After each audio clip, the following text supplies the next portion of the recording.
エンター。こんにちは、入口です。今日の授業のポイントは一人称。私、俺、僕、わし、おら、あたし、うち。入り口日本語を見るときに守ってほしい3つの約束があります。まず1つ目、必ず自分の言葉にしてください。とにかく1つだけ覚える。自分の言葉にしたその1つだけをとにかく覚えましょう。覚えるときに状況を考えることです。覚えるときは動作を使ったり状況を考えて覚える。この3つです。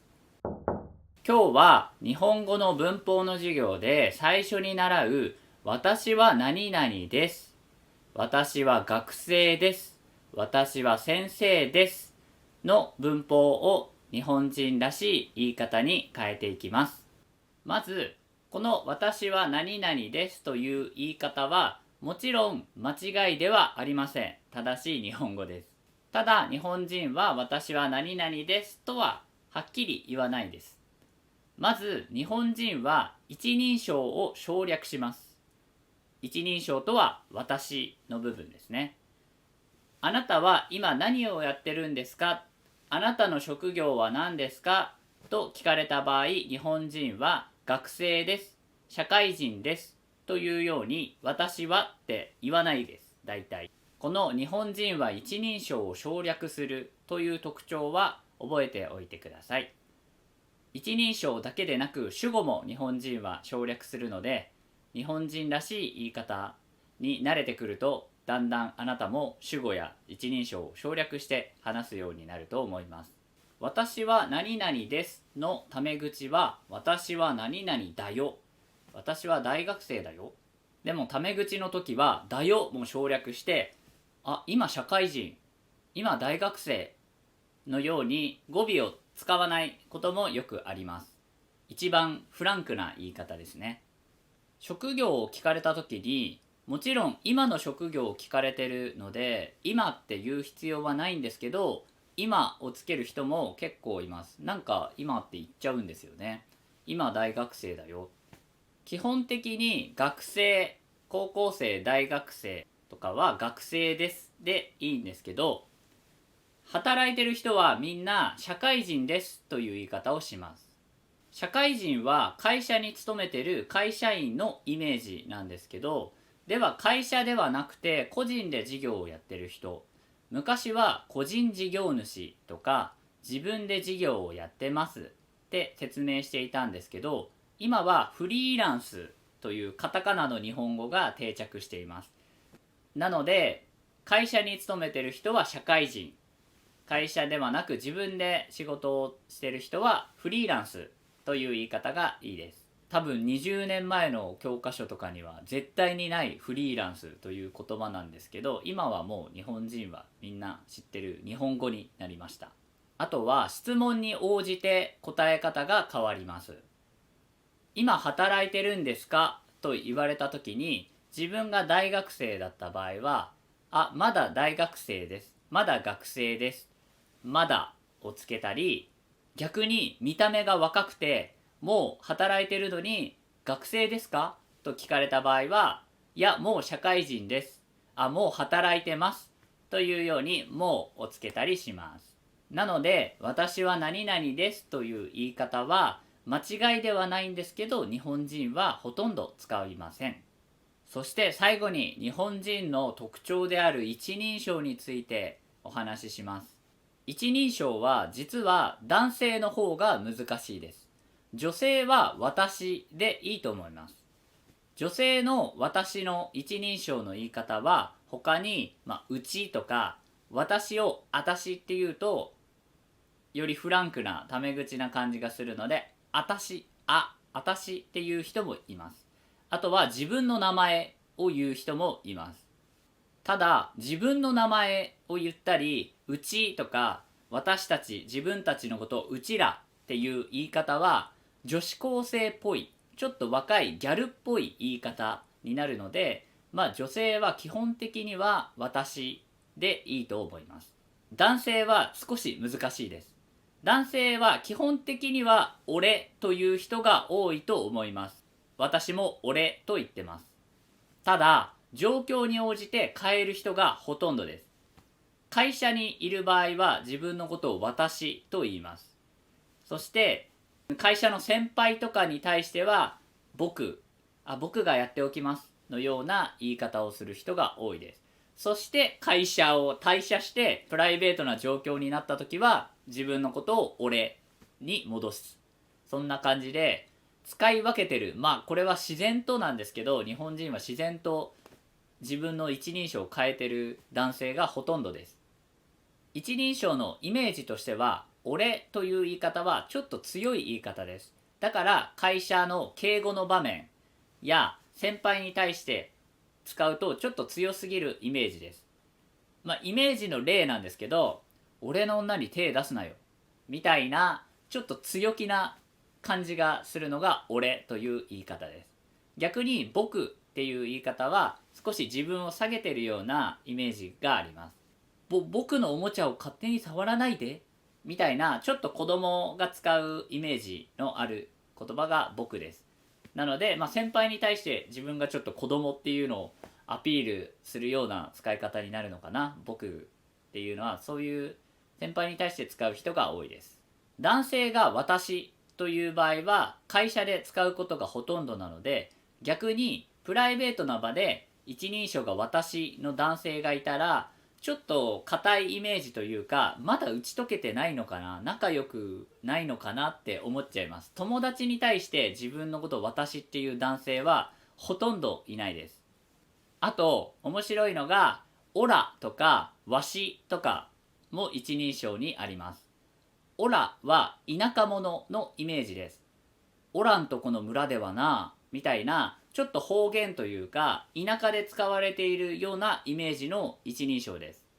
必ずしもオラって使う人が田舎者とかではないんですけど、そういうイメージを持っています。そしてわしという言い方はおじいちゃんとかが使うイメージです。名探偵コナンのアガサ博士という博士がわしという一人称なんですけど、そういうちょっと博士とか、おじいちゃんが使うイメージです。あと方言でわしという使う人もいるので、方言なのかな、若い人がもしわしって言ってたら方言なのかなって思いますね。なので日本語を勉強している方は基本的には私でいいと思います。で、男性の場合、友達同士には俺がぴったりです。一人称はややこしいですけど、でも日本語の独自のものなので楽しんで使ってほしいなと思います。それではまた次回の授業で会いましょう。エンター。皆さんはそのとあのの違いが分かりますか？実は N1 を持ってる人もほとんどが間違えています。そのとあのの違いは距離ではないです。100年前の話でもその時なんです。100キロ離れた場所でもそこなんです。こんにちは、入り口です。今日の授業は N5 の文法、何々があります、何々がいます、あそこに人がいます、ここに本がありますの文法です。何々があります、何々がいますのタメ口の言い方は何々があるよ、何々がいるよです。タメ口の時は助詞を省略する日本人が多いです。がは必要ありません。例えば友達が飲み物をこぼしてしまった時にティッシュあるよ、ティッシュがあるよじゃなくてティッシュあるよの方が自然な日本人っぽいタメ口です。友達がお店の中で困っていたら、あそこに店員さんいるよ、店員さんに聞いてみればのように、店員さんいるよ、店員さんがいるよのがは省略して大丈夫です。例えば旅行で友達とホテルに泊まった時に、友達が鍵を持っているか確認する場合、鍵がありますかは敬語なので少し変です。ではタメ口で質問するときは、鍵があるとか鍵はあるよりも鍵あるの方が日本人らしい言い方です。あれ鍵あるとか、あれ鍵どことか、タメ口の時、日本人は本当に助詞を省略します。教科書の言い方だと、机の上に鍵があります。なので、タメ口に直すと、机の上に鍵があるよとか、机の上に鍵があるです。ただ、日本人は少し順番が違くて、鍵が先に来ます。鍵なら机の上にあるよ。こっちの順番の方が日本人らしいです。あと、鍵はどこにありますかと聞かれた場合、机の上にないという言い方をする日本人が多いです。これは日本人が断定口調を避けるという特徴があるからです。机の上にあると、ほとんど 80% 以上分かっていても、机の上にあるよと断定しないで、机の上にないって質問に対して質問で返す言い方、ちょっと曖昧な言い方なんですけど、曖昧って良くないことではあるんですけど、日本人らしい言い方ではあります。あえて断定をしないで曖昧な返し方をして、間違いを避けるような言い方を日本人はよくします。まとめると、何々があります、何々がいますを日本人らしいタメ口に直すと、ティッシュあるよ、店員さんいるよのようにがを省略することが多いです。教科書でよくある机の上にティッシュがありますという言い方は、ティッシュは机の上にあるよのように順番が変わることが多いので注意してください。質問するときも、何々がいますか、何々がありますかは、タメ口だとがを省略して、好きな人いるのような言い方をします。最後にすごく重要な話があります。あのとそのの違い、皆さん分かりますか？実は N1 を持っている人のほとんどが間違えています。あのとそのの違いは距離ではありません。距離だと思っている人がとっても多いです。N1 を持っている人も距離だと思っている人が多いです。なぜなら教科書で距離と勉強することが多いからです。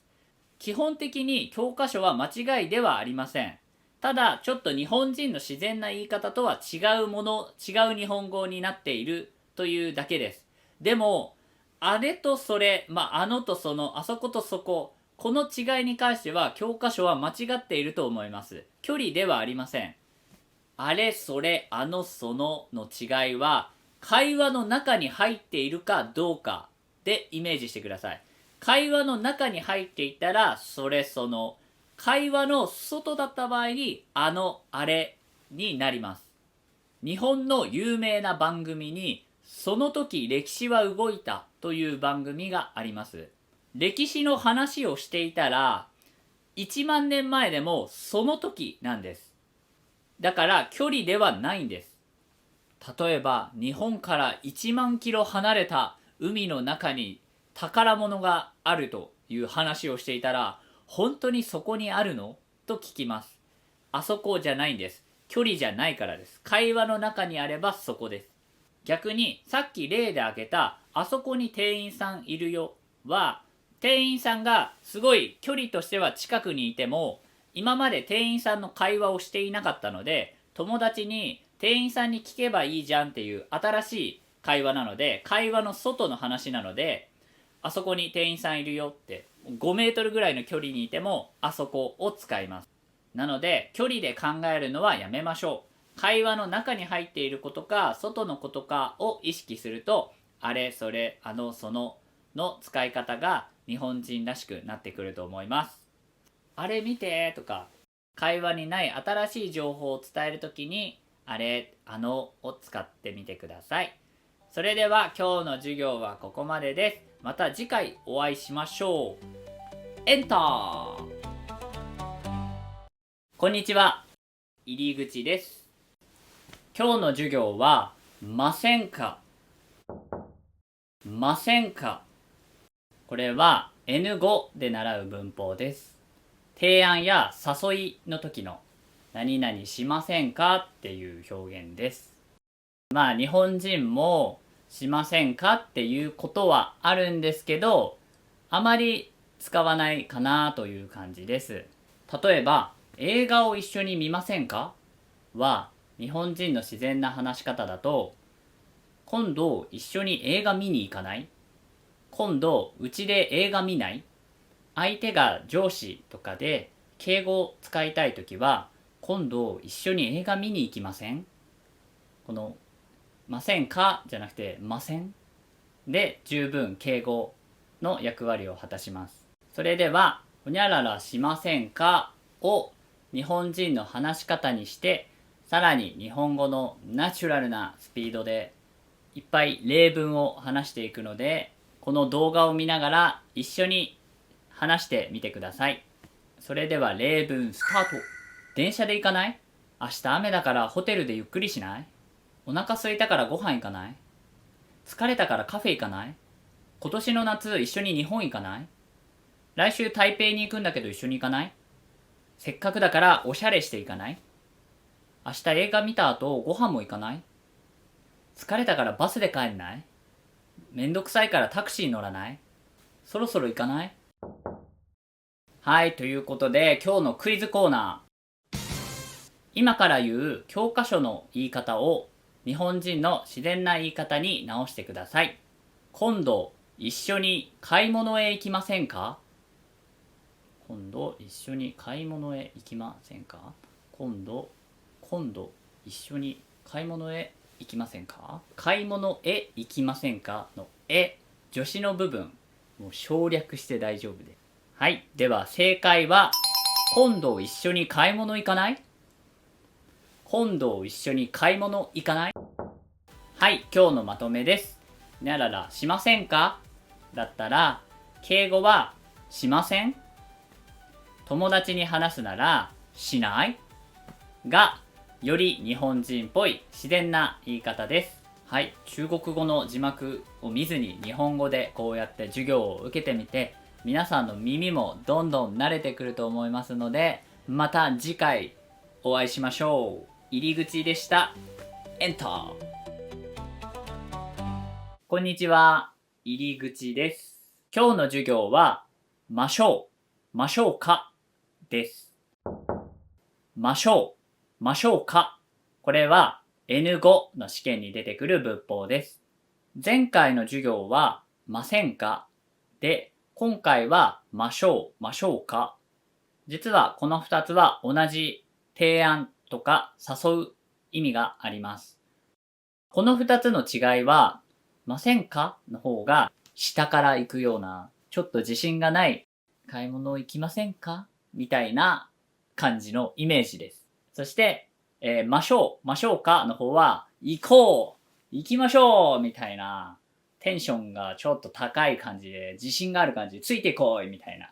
ここまで極端ではないんですけど、ちょっと今極端にしたんですけど、イメージですけど、ませんかの方が控えめな感じですね。で、ましょうかの方が、行こうよ、行きましょうみたいな、自分がリーダーみたいな、ついてきてくださいっていう、ニュアンスですね。はい。それではまず教科書でよく出てくる例文から。昼ご飯を食べましょう。昼ご飯を食べましょうか。はい。これも間違いではないんですけど、もっと日本人の自然な言い方にします。日本人ならこう言うと思います。そろそろお昼食べよっか。お昼食べよ。はい、こんな感じで、今2つ例を挙げたんですけど、よっか、食べよ。よっかとか、よはよりカジュアルな感じで、すごい仲のいい友達に話す感じです。では、会社の上司とか敬語で、このましょうかを使いたい場合なんですけど、もちろんましょうかは敬語なので、そのまま使っても間違いではありません。ただ、日本人なら、そろそろお昼ご飯にしませんかとか、お昼ご飯食べませんかの方が自然です。なぜなら、ませんかの方が控えめなので、敬語と相性がいいんですよ。ましょうかってましょうってlet's go の引っ張っていくリーダーな感じがするので、ましょうにかをつけて敬語にするのは、なんか日本の仕事の上司に対してはあんまり合ってない感じがしますね。ちょっと意味が強い気がするので、相手が日本の会社の上司なら控えめなませんかの方がいいと思いますので、日本語のこのニュアンスも楽しんでほしいなと思います。それでは今日の文法の日本人らしい言い方の例文をどんどん言っていきます。友達に対してあなたを友達だと思って喋るので、ちょっと早いですけど、頑張って聞いてみてください。すぐ慣れるので。そして、動画見ながら一緒に喋ってみてください。疲れたからカフェ行こっか。もう3時だし行こっか。この後秋葉原行こっか。野球見に行こっか。明日休みだしお酒飲もっか。暇だしゲームしよっか。ちょっと散歩しよっか。一緒に写真撮ろっか。はい、ということで今日のクイズコーナー。今から言う教科書の言い方を日本人の自然な言い方に直してください。手伝いましょうか。はい、手伝いましょうかを日本人らしくするなら、手伝おっか。もう一問。案内しましょうか。はい、案内しましょうかを自然な言い方にすると、案内しよっかです。初対面の人、例えば台湾で道に迷ってる日本人がいました。そしたら、どこへ行きたいですか？案内しましょうか？この教科書の言い方もいいと思います。でも、日本の友達が今度台北に来てくれるとかだったら、台北来るの？案内しよっかがめっちゃ自然ですね。なので、友達と話すときは自然な言い方を意識してみるともっと距離が近くなるのでおすすめです。はい、今日のまとめ。しましょう、しましょうかは、しよう、しよっかがもっと自然な日本人の言い方です。このしましょうっていう言い方は、リーダーのような引っ張っていくようなニュアンスなので、敬語の時はしませんかがおすすめです。日本人は控えめな言い方の方が好きなので、相手が友達でもあんまりしようって言わなくて、映画見に行こうよりも映画見に行かないっていうの方が全然なんか日本人っぽい感じはしますね。でも、しないって聞かれるよりも、しようって誘ってくれた方が嬉しいっていう人もいるので、全然そのしよう、しよっかを使うのももちろんいいと思います。まあ本当に性格によりますね。結構積極的に提案したい人は、しよう、しよっか、一緒に遊ぼう、一緒に遊ばない？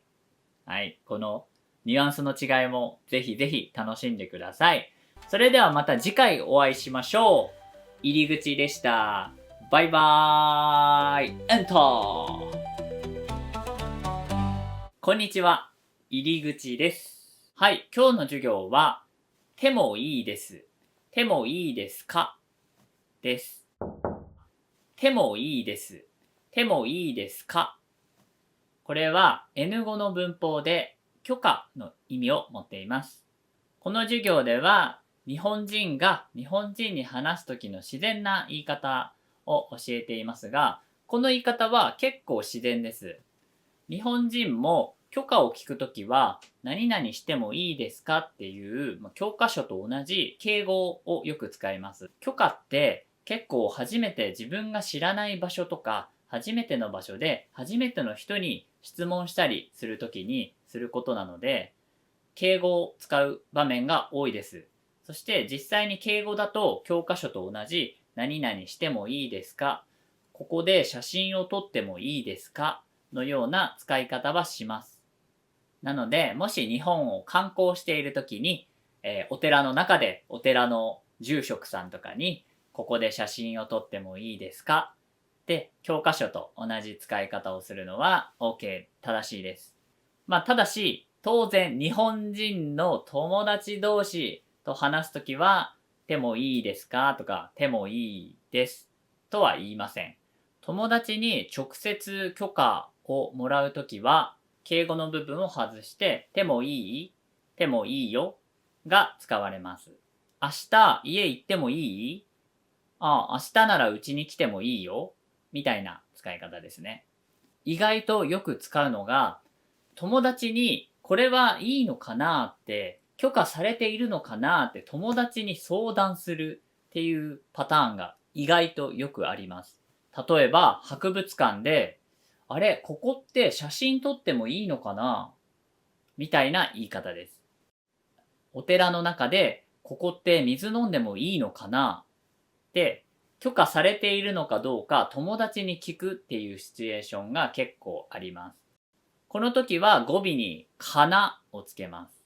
かなっていうのは水量ですね。ここって勝手に入っていいのかな、このペン使っていいのかなみたいな感じですね。でも一人旅ならともかく友達と一緒に旅行した時とかは結構友達に相談することが多いので覚えておくとめっちゃいいと思います。それでは今回の許可の手もいい、手もいいですかを日本人らしい自然な言い方で日本人のスピードで例文上げていくので聞いてみてください。そして画面の前で一緒に喋ってみてください。先にご飯食べてきてもいい？時間あるから全然いいよ。コンビニ寄ってもいい？割り勘でいい？ごめん、ちょっとお金借りてもいい？ディズニーランドって自転車で行ってもいいのかな？靴脱がなくてもいいかな？それではクイズです。私がこれから教科書の話し方をするので、日本人の自然な言い方に直してください。ここに荷物を置いてもいいですか？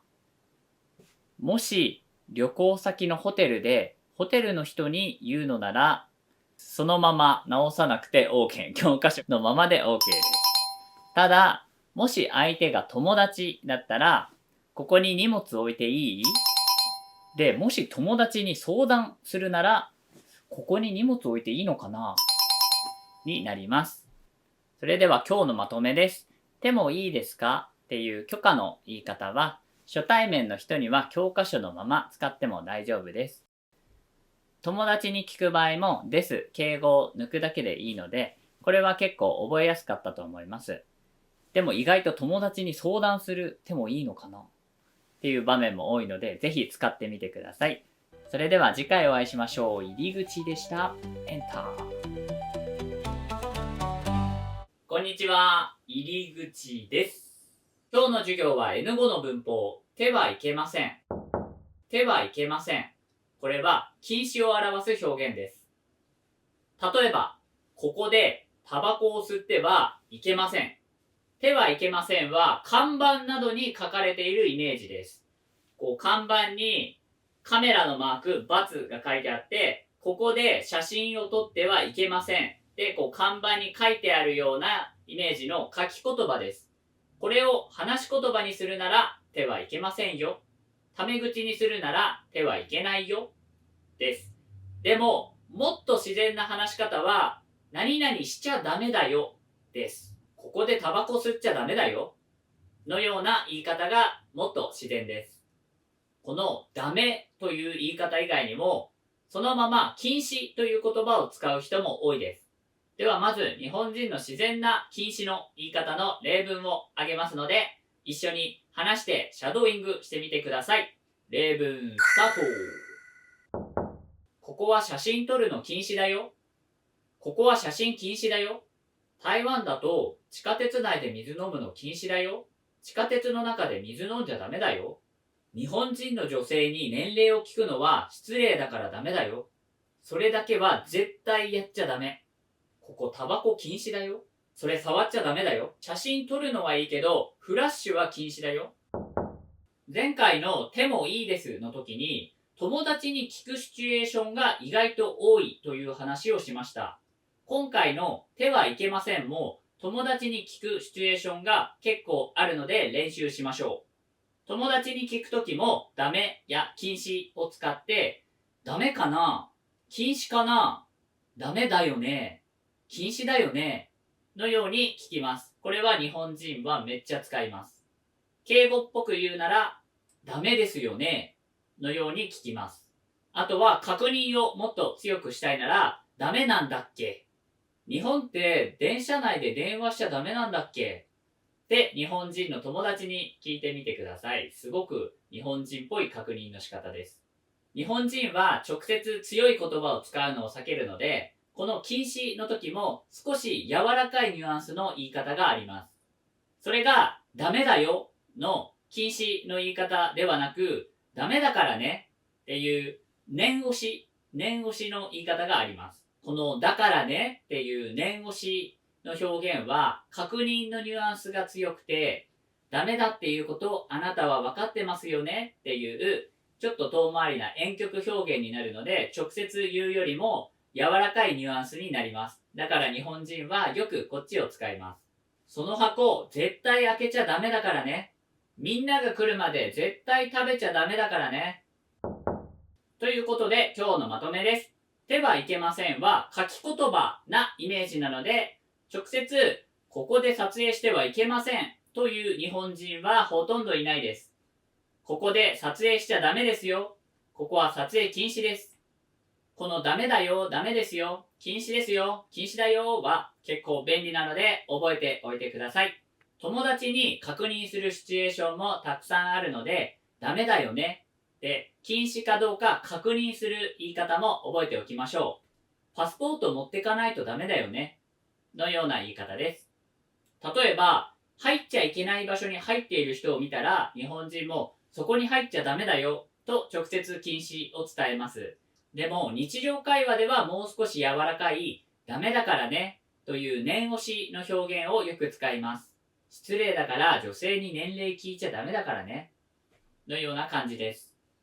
書き言葉と話し言葉の違い、そしてニュアンスの違い、これも意識して日本語を勉強してみてください。それでは今日の授業はここまでです。エントこんにちは、入り口です。今日の授業は N5 の文法、好きです、嫌いです。好きです、嫌いです。実はこの文法めっちゃ難しいです。教科書だと私は何々が好きです。私は何々が嫌いです。すごく簡単です。でも実際の日本人はこの喋り方をしないです。皆さんも気づいてますよね。例えば、どんな映画が好きですかと聞かれたときに、私は恋愛映画が好きです。このような答え方をする日本人はほとんどいないです。リアルな日本人の回答の仕方は、どんな映画が好きですか？どんな映画めっちゃいろんなジャンル見んだけど、まあでもやっぱアクションが好きかな。なんか一番映画見たって感じするし。という感じがリアルだと思います。私は何々が好きですというような言い方はしません。これが本当の日常会話です。好き、嫌いを言うときにとても大事なのは語尾です。この語尾でニュアンスを変えるというのがすごく難しいので、日本人のような言い方をするのは難しいです。例えば、どんな映画が好きですかと聞かれた時の答え方はたくさんあります。語尾だけでニュアンスをたくさん変えられます。アクションが好きかな。俺アクション好きなんだよね。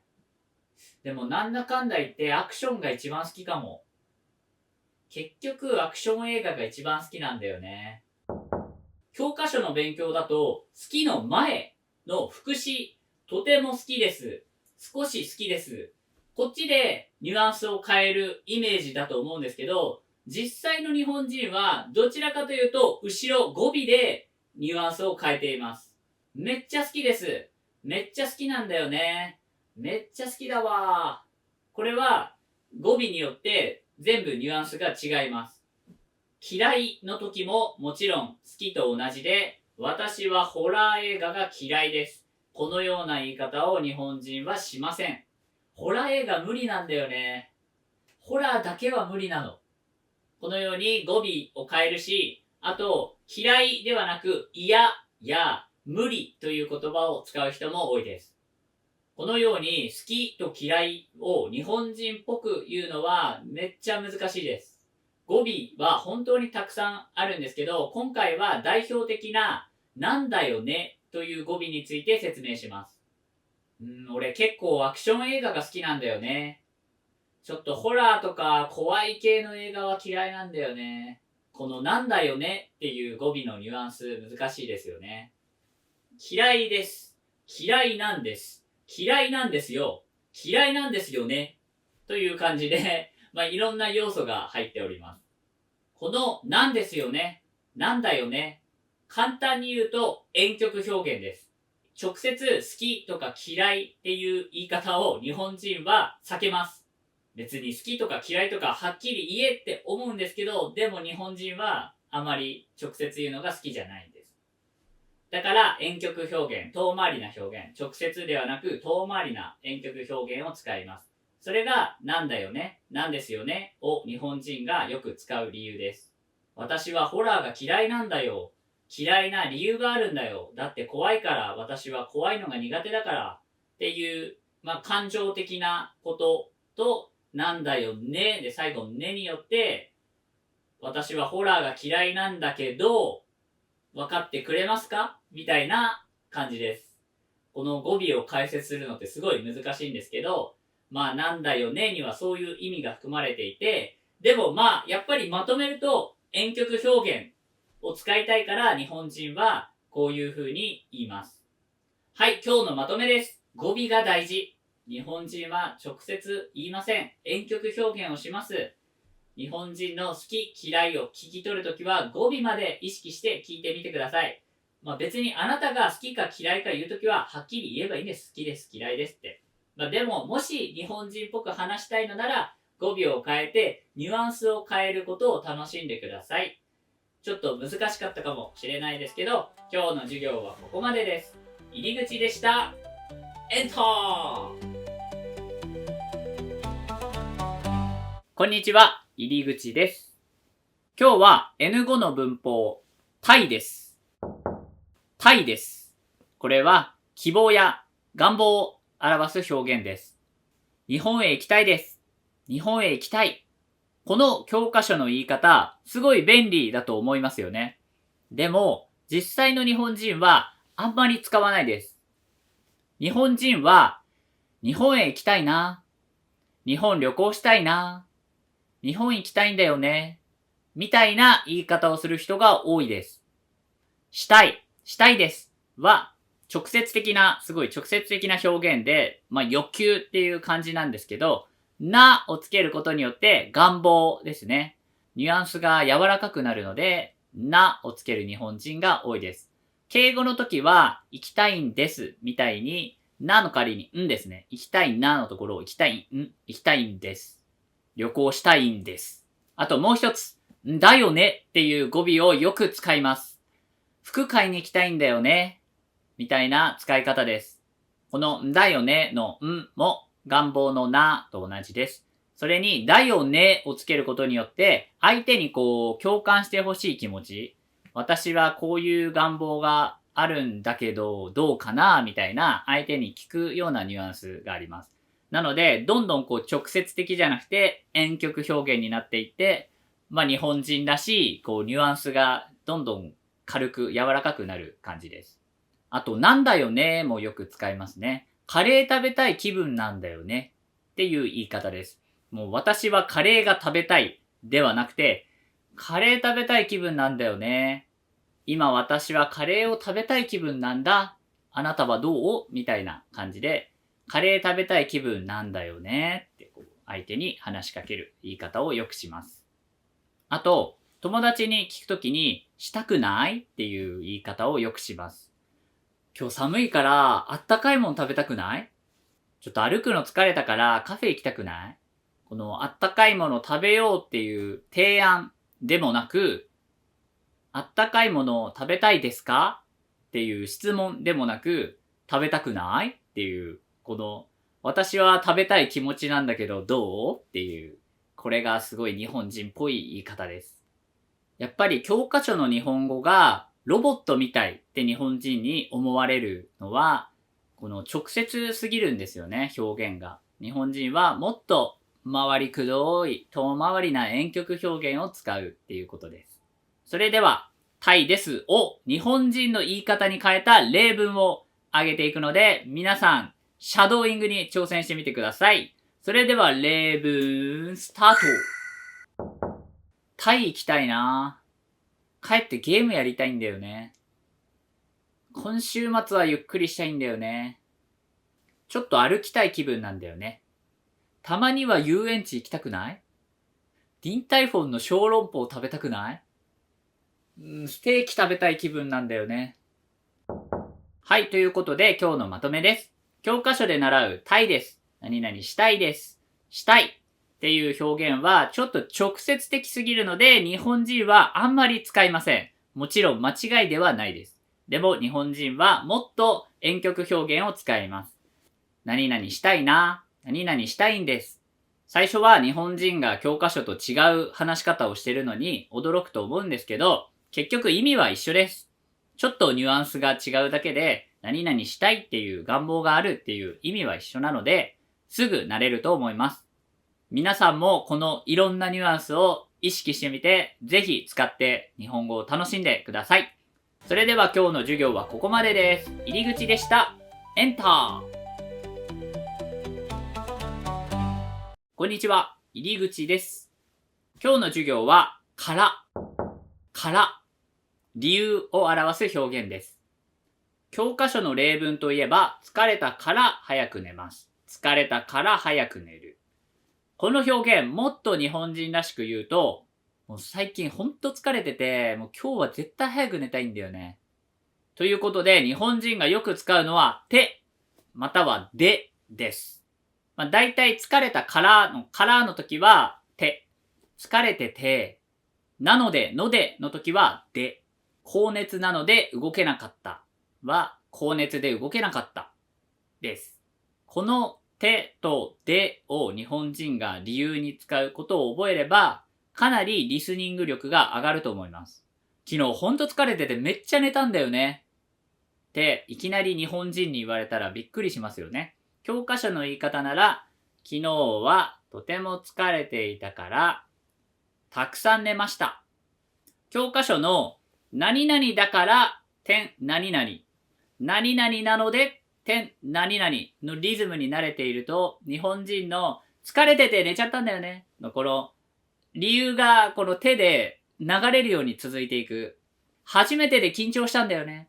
初めてで、このでから流れるように続いていく。この言い方が聞き取れないと思うんですよ。では、早速、例文でこの言い方に慣れていきましょう。できれば、シャドーイングしてみてください。例文スタート。筋肉痛で動けなかった。二日酔いで頭痛かった。寒すぎて外出れなかった。もうめっちゃ暑くて、すごい汗かいた。昨日ずっと本読んでて眠れなかった。全然知らない。俺テレビ見なくて。はい。ということで、今日の理由を表す表現なんですけど、これを自分で言うのはすごい難しいです。例えば、レシピ通りにやったから料理がうまくいきました。レシピ通りにやったのでうまく料理できました。これをてやで省略はできないです。日本人もしないです。自分で話すときは、から、だから、ので、なのでを使っていいと思います。間違いではないです。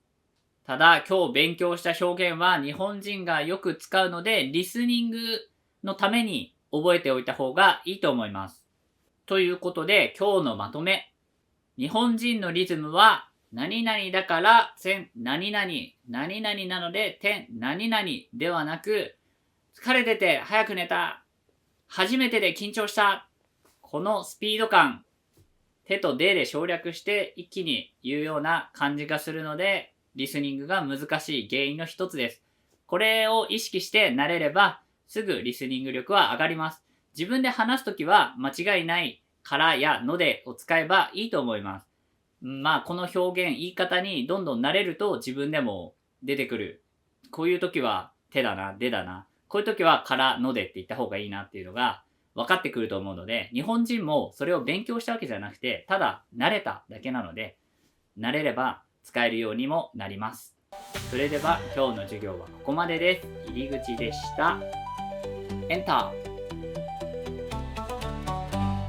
こんにちは、入り口です。今日の授業は N5 の文法何々と思います。何々と思います。これは意見や推測を表す表現です。このお店は美味しいと思います。意見ですね。今から行っても間に合わないと思います。推測ですね。これをタメ口で言うと、思うよ。このお店美味しいと思うよ。今から行っても間に合わないと思うよ。この思うよっていう言い方、日本人は使うんですけど、少し変えて使うことが多いです。今から行っても絶対間に合わないって。いや、今から行っても間に合わないんじゃないかな。間に合わないよって絶対的な推測ができるとき、自信があるときは、間に合わないって言うし、間に合わないと思うよじゃなくて、間に合わないって強調する、誇張した言い方をするし、逆に推測に自信がないときは、間に合わないんじゃないかな、みたいな、かなをつけることで推測の私はそう思ってるよって遠回りに言う言い方を日本人はするので、結構この極端な強調するか、逆に、婉曲表現、遠回りな表現で自信のなさを表すか、自信があるとき、自信がないときで使い分けるので、と思うよっていうこのシンプルな教科書の使い方を意外と日本人はしません。意見を言うときも、この店めっちゃ美味しいよ。俺はこの店めっちゃ好きだけどなみたいな感じで、美味しいよって強調する。または、思うよじゃなくて、思うけどなー。このけどなーっていうのがすごい日本人っぽいんですよね。私はそう思うんだけど、みんなはどうかな。私がそう思うだけで、みんなはそう思わないのかな。自信がないなっていう言い方が好きですね。というか、なんか癖というか、日本人はそういう風に言ってしまいます。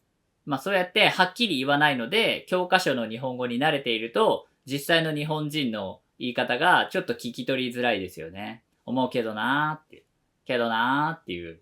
私はそう思います。ではなくて、そう思うけどなー。俺はそう思うけどなー。あと、個人的にはっていう言い方よく使います。私はこう思いますってはっきり言わずに、個人的にはこのお店が一番美味しいと思う。個人的には京都より奈良の方がおすすめ。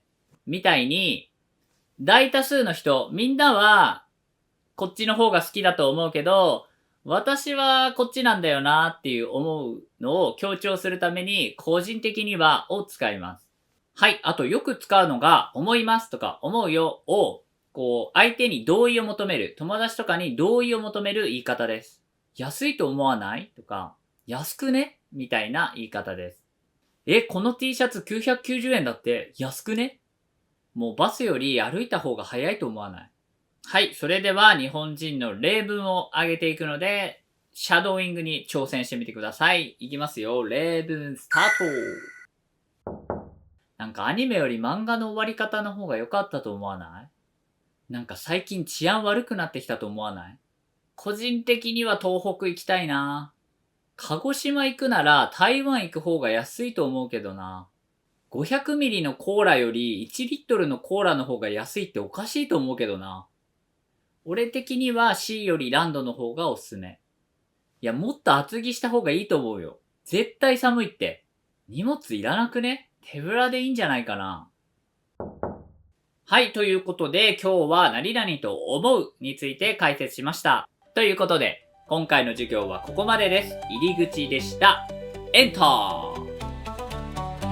こんにちは、入り口です。今日は N 語文法欲しいです。何々が欲しいです。これは希望や欲求を表す表現です。ただ、この文法、ちょっと子供っぽいので注意してください。会社では使えないかも。何々が欲しいです。タメ口だと何々が欲しい。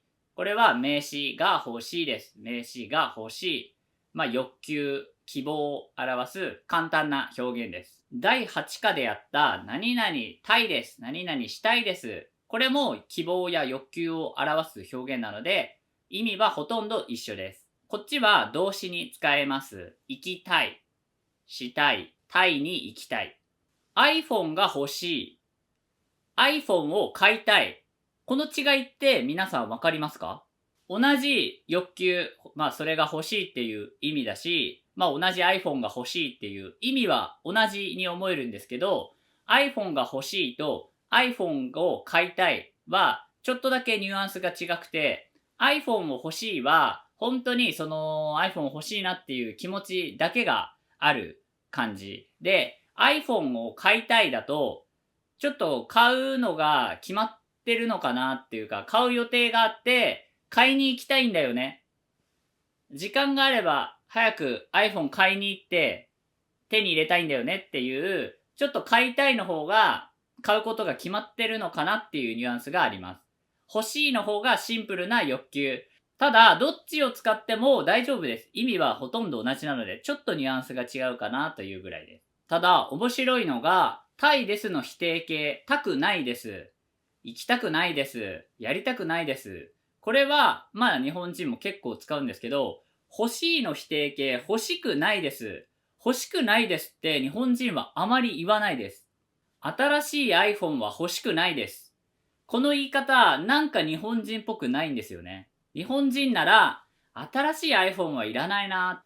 俺 iPhone 15持ってるから iPhone 16別にいらないな。欲しくないなって言わないですね。なので否定形の時、欲しいですを否定する時は欲しくないですよりもいらないとか必要ない。俺 iPhone 15持ってるから16は必要ないな。質問の時もちょっと注意です。あなたは何が欲しい？あなたは何が欲しいですか？この質問の仕方はちょっと変です。日本人は使いません。日本人なら、なんか欲しいものある？なんか欲しいものありますか？こっちを使います。欲しいっていうのは基本的に自分の気持ちを表すことなので、人に対して欲しいかどうか聞くときは、欲しいって聞くのはなんか違和感があって、子供に対して何欲しいっていうのはなんか自然なんですよね。子供に対してあなたの欲求を教えてみたいなのは自然なんですけど、大人に対して何欲しいはあまり使わないです。やっぱり欲しいっていうのは自分の感情、欲求を直接的に表す表現なので、会社とかでもあまり使えないです。やっぱり資料が欲しいですって会社では使えなくて、資料をいただけますかとか、資料が必要なので送付よろしくお願いしますのように、婉曲表現、遠回しな表現を使います。この N 語文法欲しい、欲しいですはすごく簡単で使いやすい表現なんですけど、やっぱり日本人にとってはちょっと直接的すぎて、子供っぽい、わがままな感じがするので、使い方は気をつけましょう。それでは、欲しいを日本人らしくちょっと遠回しな婉曲表現に言い換えた例文を挙げていくので、ぜひシャドーイングして一緒に練習しましょう。それでは例文スタート。新しい iPhone 欲しいんだけど、ちょっと高すぎるよね。ぬいぐるみはいらないかな。なんか欲しいものある？なんか必要なものある？じゃあコーヒーいただけますか？新型スイッチか。ちょっと欲しいけど迷うな。はい、ということで、こんな感じで、欲しいけどなーとか、欲しいを使うときも、ちょっと語尾でニュアンスを軽くして、直接的すぎない遠回しな表現をするのが日本人らしい言い方です。リスニングの時は、なんか欲しいって直接言わないで、なんかいろいろ後ろにつけて言ってるけど、結局は欲しい気持ちがあるっていう欲求がある、希望があるっていう意味は一緒なので、あまり語尾にとらわれずに、欲しいんだなって思っておけば大丈夫です。はい、今日のまとめ。欲しい、欲しいですはシンプルで使いやすいんですけど、欲しいっていうのがちょっと直接的すぎて日本人の大人はあまり使わないです。否定形の欲しくない、質問の欲しいもあまり日本人の大人は使わないので注意してください。はい、今日の授業はここまでです。入り口でした。エンター。こんにちは、入り口です。今日は N4 の文法ながらについて解説します。でもこの文法 N1 ぐらい難しいです。はい。今日の文法ながら。これは同時進行を表す表現です。何々しながら何々する。何々と何々を同時にやっているという同時進行の表現です。音楽を聴きながら勉強する。音楽を聴くと勉強するを同時進行しているという表現。まあ、これが教科書の解説です。ただ、日本人の自然な言い方として、俺勉強するとき音楽聴いてるんだよね。俺勉強するとき音楽聴く派なんだよね。作業用 BGM かけて勉強してる。音楽かけて勉強してる。こんな感じで、実はいろんな言い方があります。わざわざながらを使う必要はありません。実はこのながらっていう表現は同時進行をしているというのを強調するためにある表現です。私はこれをしながらこれをしてるんですよって二つのこと同時にしてますよって強調するためにある表現なんです。だから別に自然にこう言うとき、強調する必要がないときは、勉強するとき音楽かけてるよとか、音楽かけながら勉強してんだよねぐらいで十分です。教科書で勉強すると最初に同時進行2つのことを一緒にしてるのを言うときはながらを使うんだで覚えちゃいますけど、ながらを使う必要はありません。強調したいときにだけ使えばいいです。あと、ながらを使うと2つが同時進行してるんですけど、ながらの後の方がメイン、主題で、ながらの前がサブ、副題のイメージになります。音楽聴きながら勉強だと、勉強することがメインで、音楽が勉強してる最中にこうかかってるようなイメージです。ということで、まとめると、ながらをわざわざ使うということは、同時進行を強調したいとき、特に主題、ながらの後に来ることをするときに、こんなことしてますよっていうのを強調するときに使うということです。それでは、ながらを使わない同時進行の表現の例文を挙げていくので、一緒に練習しましょう。シャドーイングしてみてください。それでは例文スタート。散歩するときは音楽聴いてるよ。温泉の中でお酒飲める場所あるの知ってる？仕事するときは作業用 BGM かけてる。筋トレつらい？俺は音楽聴いて筋トレしてるよ。はい、ということで今日のまとめです。同時進行の時、ながらを使えばいいと教科書で勉強するんですけど、ながらは使わなくてもいいです。強調の時に使う表現です。なので日本人はあまりながらを使いません。だから結構難しいんです。いろんな表現の仕方があるので。何々するときは何々してるよみたいな言い方の方が日本人らしいということを覚えてください。実は私もメモを見て授業をしてます。メモを見ながら授業をしてます。授業をするときはメモを見てます。ということで、ながらを使わない同時進行の表現も使ってみてください。今日の授業はここまでです。入り口でした。エンター。こんにちは、入り口です。今日の授業は何々たことがある。過去の経験を表す表現です。まずこれから勉強してください。今日の文法、何々たことがある、ことがあります、ことがない、ことがありません。この表現めっちゃシンプルで、今回の授業も短いんですけど、めっちゃ使えます。最初に必ずこれを覚えてほしいです。日本人と初めて会話した時に、必ずこの文法出てきます。なんか日本人ってその人の好きなこととか、その人を知りたいっていうよりも、こう会話のきっかけを作って会話を続かせようとか、なんかそういうちょっと、相手のことを気遣ってなんですけど、ちょっとすごい頭で考えながら、この質問してなんか会話をこう広がったらいいなとか、なんかきっかけになればいいなみたいな、そういう考え方をしがちです。日本人は必ず、日本に来たことありますかって聞きますね。あと、私は北海道出身です。北海道に来たことありますか？何々好きですかよりも、何々したことありますかっていう質問を本当によくします。あと、こう一緒に遊ぼうみたいな時も、スシロー行ったことないです。行ってみたいんで、一緒に行きませんかみたいな感じで、一緒に遊ぶ時のきっかけとかにもよく使われます。僕は浅草で人力車の車夫をやったことがあります。こんな感じで、これですね。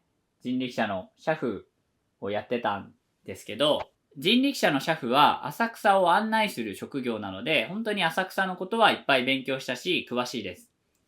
だから、よく、浅草行ったことありますかって聞いて、行ったことないですって言われると、じゃあ浅草案内できるんで、一緒に行きましょうって誘ったりします。しかも、この、したことある？したことありますか？したことあります。したことないです。このまま使えます。いつも教科書と日本人の表現が違うので、日本人の表現の方の説明をしてたんですけど、この経験に関してはこのまま使っても全然問題ないし、日本人もよくこのまま使います。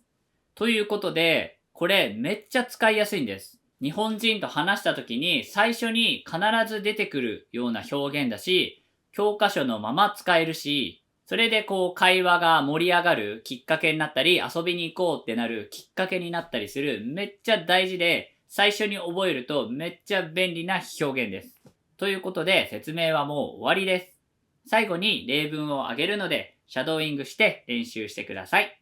それでは例文スタート。くら寿司行ったことある？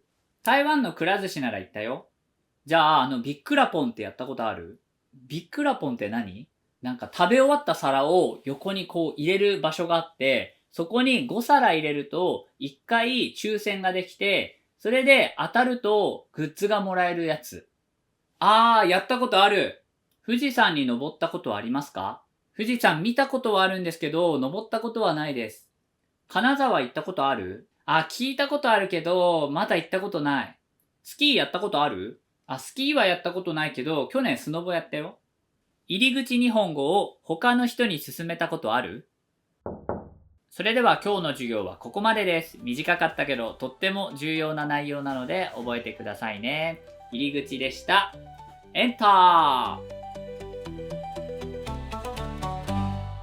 こんにちは。入り口です。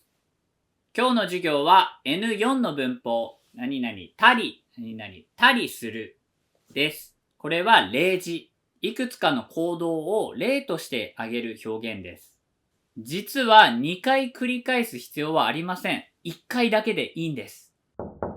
はい、ということで今日の文法、何々たり、何々たりする。週末は映画を見たりゲームをしたりします。この2つの例を並べてあげる表現です。タメ口だと、週末は映画を見たりゲームしたりするかなっていう感じで語尾を変えれば大丈夫です。このたりたりなんですけど、他の表現もあります。京都行った時は、お寺見たり、ラーメン食べたりしました。京都行った時は、お寺見て、あとラーメン食べました。この、お寺見たり、ラーメン食べたりと、お寺見て、ラーメン食べたの違いは、たりたりだと、もっと他のこともあったのかなっていう、いろんな例の中で2つ例としてお寺とラーメンをあげたっていう感じ。お寺見てラーメン食べましただと、お寺とラーメンの2つの出来事が京都であったのかなっていう感じです。でも別に旅行の話をしてるときに旅行であったことすべてを友達には話さないので、別にその京都行った時はお寺見てラーメン食べました。でも別に他のこともあったんだろうなって思うし、別にたりたりを使う必要はなくて、だから日本人は会話でそのたりたりはそんなには使わないかなと思います。あと、実はこのたりたりなんですけど、一回だけで十分です。日本人は一回だけ使うことの方が多いです。京都行ってお寺見たりしました。週末は映画見たりしてます。みたいな感じで、たりは一回で十分なんです。要するに、いろんなことがある中で、例を挙げる表現なので、例として、一つ挙げれば、それで十分。その方が短いですし、日本人はあんまりプライベートなことを話さないので、プライベートなことを話すのがあんまり好きじゃないので、その、二つ挙げないで、もうめんどくさいから一個だけ、週末は映画見たりするかな、ゲームしたりするかなっていう、この結構家の中で週末過ごしてますよとか、外に遊びに行くよりも一人で家で過ごしてますよっていうことが、それだけで別に一個で伝えられるので、そう言ったり、京都行った時は、ちゃんとお寺を見てましたっていうね、京都観光をしましたっていうので、お寺見たりしました。だけで済ませる人が結構多くて、たりたりって2回言う必要は全くありません。1回で大丈夫です。ちなみに、このたりを1回しか使わない表現は若者言葉なのかなと思って私も調べたんですけど、これは若者言葉ではなくて、もう日本人なら普通に使う表現なので、年配の方も大丈夫です。ということで、そんな例文を挙げましたので、一緒に練習しましょう。シャドーイングに挑戦してみてください。例文、スタート。昨日は友達とカフェ行ったりしてきた。休みの時は山登り行ったりしてます。そう、空いてる時間は結構散歩したりしてます。寝る前は音楽聴いたりするかな。休憩時間は水飲んだり自由にしてください。年末は実家帰ったりしてたから忙しかった。夕方はいつも買い物行ったりするかな。はい、ということで、どんどん教科書日本語から日本人の日本語にも慣れてきたんじゃないかと思います。それでは次回の授業で会いましょう。入り口でした。エンター。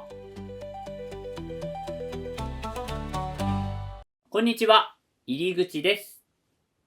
今日は N4 の文法ので、理由や原因を表す表現です。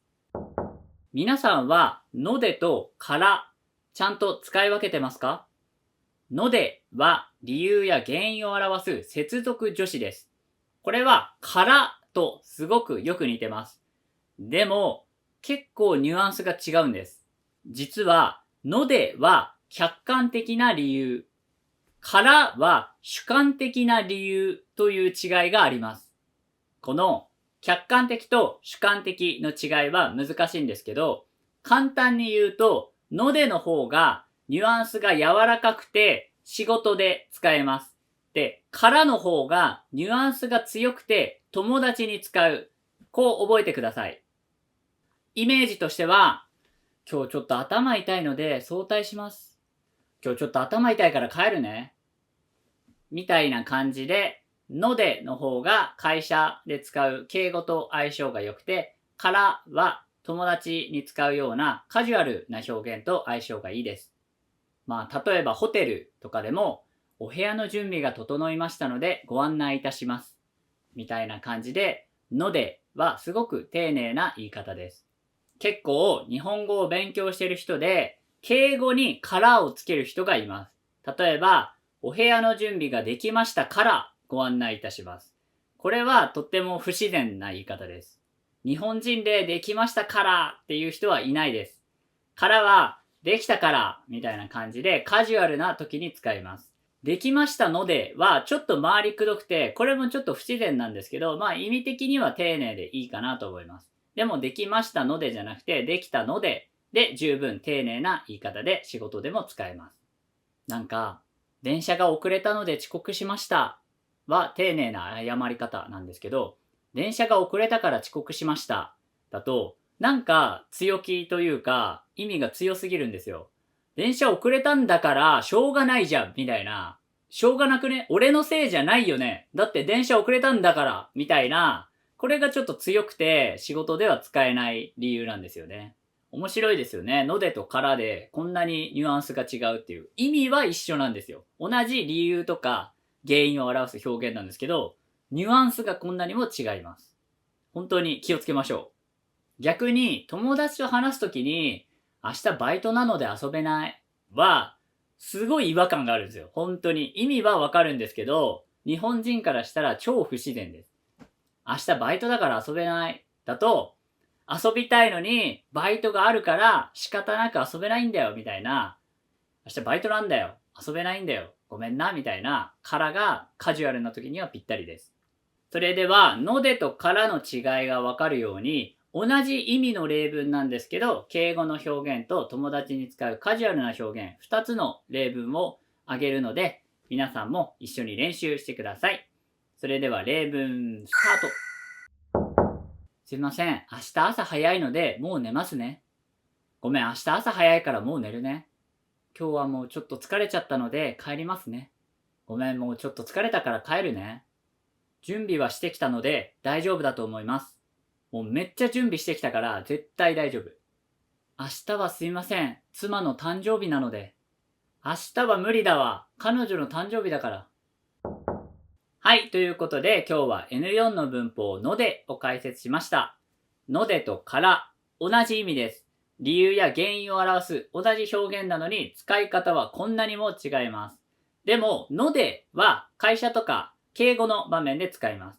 で、からは友達とかカジュアルな場面で使うタメ口の言葉です。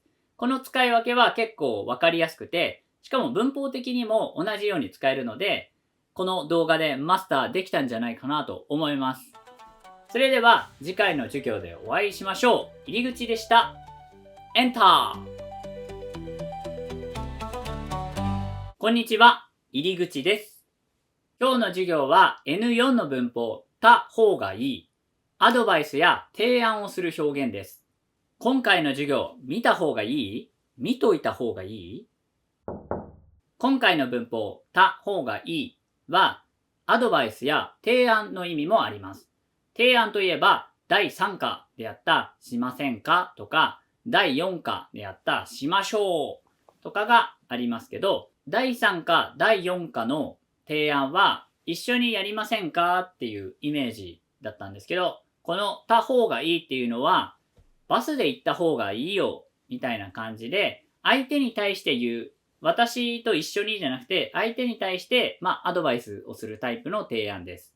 なので、より客観的で、そんなに直接的な言い方じゃないので、どんな場面でも使いやすいです。しなよっていう指摘、早く寝なよとかは直接的で強いですけど、早く寝た方がいいよは直接的すぎないので、ちょっとニュアンスも柔らかくてすごい使いやすい表現です。いつも言うように日本人は直接的すぎる言葉をあまり使いません。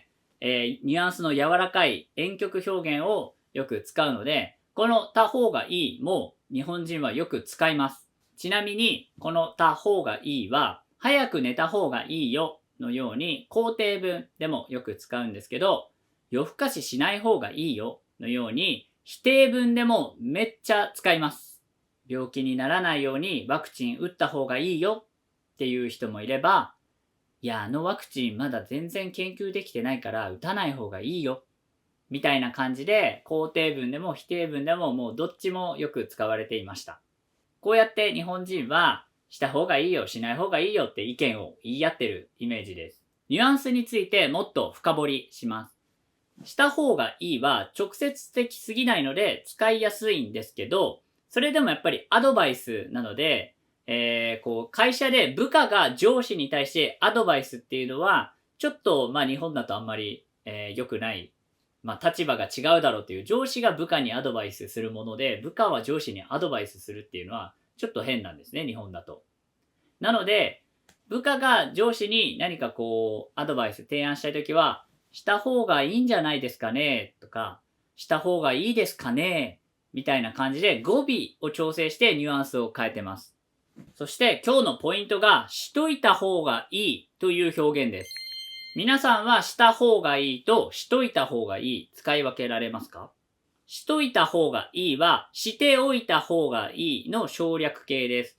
しておくっていうのは、準備しておくっていう意味です。ニュアンスの違いなんですけど、しといた方がいいの方がした方がいいより若干強いです。しといた方がいいには忠告のニュアンスがちょっと入るので強い感じがします。日本語勉強するなら日本へ留学した方がいいんじゃない？日本語勉強するなら日本へ留学しといた方がいいよ。この二つの違いはやっぱりしといた方がいいよの方が忠告、後で後悔するかもよっていうニュアンスが入るのでちょっと強いアドバイスになります。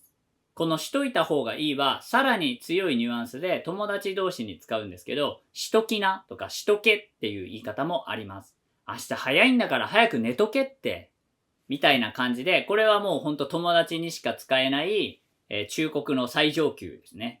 した方がいいのニュアンスを強めるなら、本気でやった方がいいよとか、絶対やった方がいいよとか、他の言葉をつけて、意味を強めることもできます。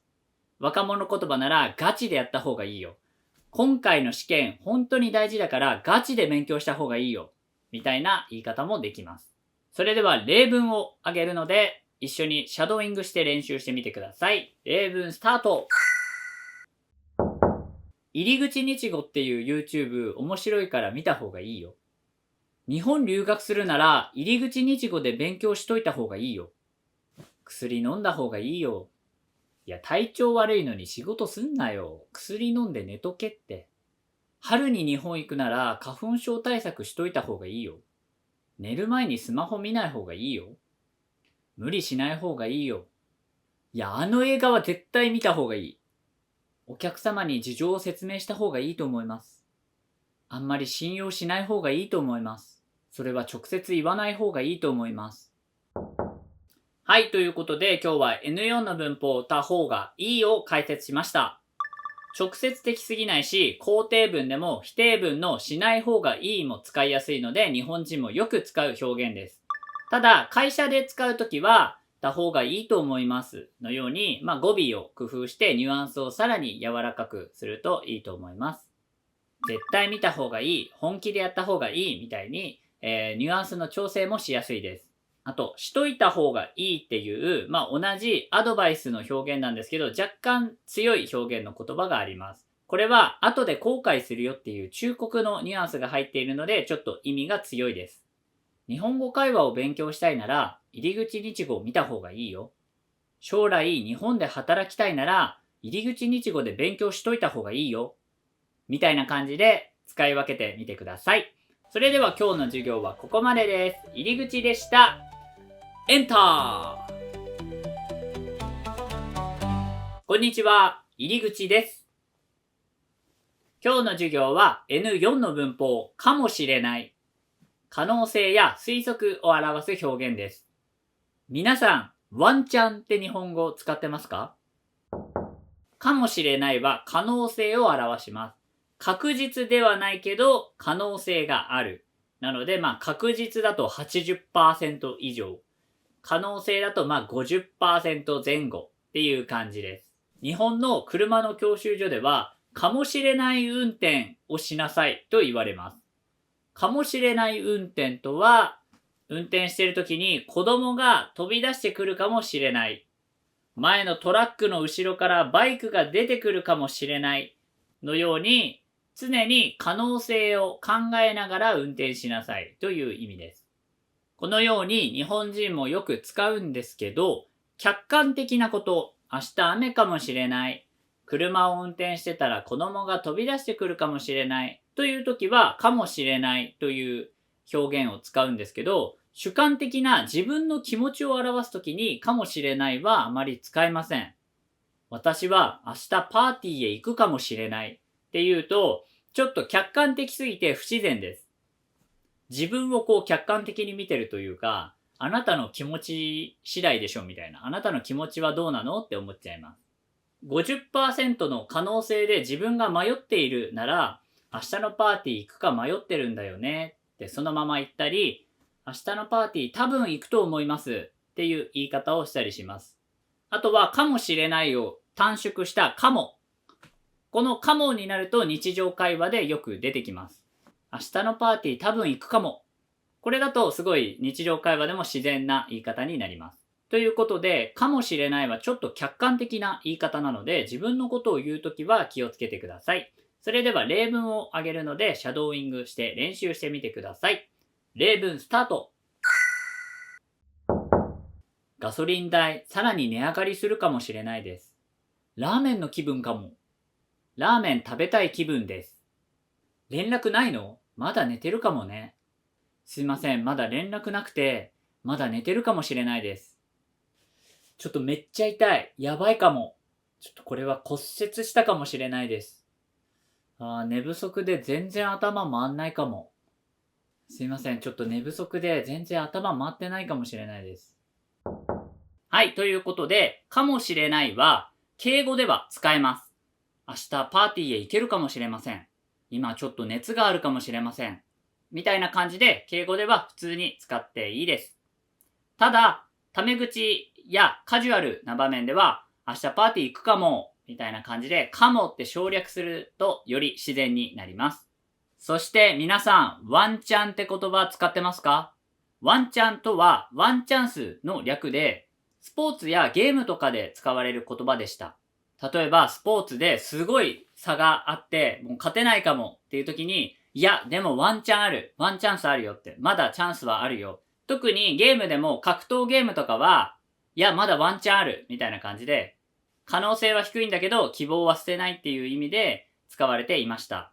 最初はネットスラングとして、15年ぐらい前から流行り始めた言葉なんですけど、実はそのワンチャンがもう最近は普通に日常会話でも使われる言葉になりました。ネットスラングは最初若者言葉として使われます。やっぱりインターネットを見てるのは若者が多いので、その若者がインターネットの言葉をリアルな日常会話でも使うようになります。そしてワンチャンはついにその若者言葉からもう普通に使われる言葉まで、浸透しました。私の父親は64歳なんですけど、普通に私の父親も使っています。別に私が父親に教えたわけじゃなくて、父親が勝手にいつからかワンチャンっていう言葉を使うようになりました。で、このワンチャンっていう言葉はすごい便利で、かもしれないっていうような状況の時には絶対使えます。明日のパーティー行けるかもしれないです。をカジュアルに言うなら、明日ワンチャン行けるかもっていう感じで、かもの前にワンチャンを挟むと、もしかしたらっていう意味で、もしかしたらいけるかものもしかしたらの役割をワンチャンが果たします。10年後何してると思う？ワンチャン海外住んでるかも。とか、ワンチャン億万長者になってるかも。みたいな感じで、もしかしたら何々かもしれませんをワンチャン何々かもっていうとすごい今の日本人らしい自然な言い方になります。ただ、もちろんカジュアルな言葉なので会社では使わない方がいいと思います。ということで、かもしれないは客観的な言葉で日常会話で使うとちょっとおかしい場面も多いんですけど、かもっていう同じ意味で同じ文法なのに省略するだけで日常会話になるっていう、これはすごい珍しいことで、面白いですよね。なので日常会話の時はかも、会社や敬語の場面ではかもしれませんのように使い分けてみてください。ワンチャンもちょっと使ってみてね。日本人も驚くと思います。それでは今日の授業はここまでです。入り口でした。エンター。こんにちは。入り口です。今日の授業は N4 の文法、ようになる。最近中国語がなんとなく聞き取れるようになってきたかも。皆さん、今の聞き取れましたか？実はこの表現、日本人が使うと難しいんです。今日は N4 の文法、ようになる。変化を表す表現です。2つの変化があります。1つは習慣の変化。やってなかったことをやるようになった。最近、ジムに行って運動するようになった。2つ目は能力の変化。できなかったことができるようになった。1年間日本語を勉強して話せるようになった。習慣の時、毎日納豆を食べるようになった。能力の時、納豆を食べられるようになった。毎日3キロ走るようになった。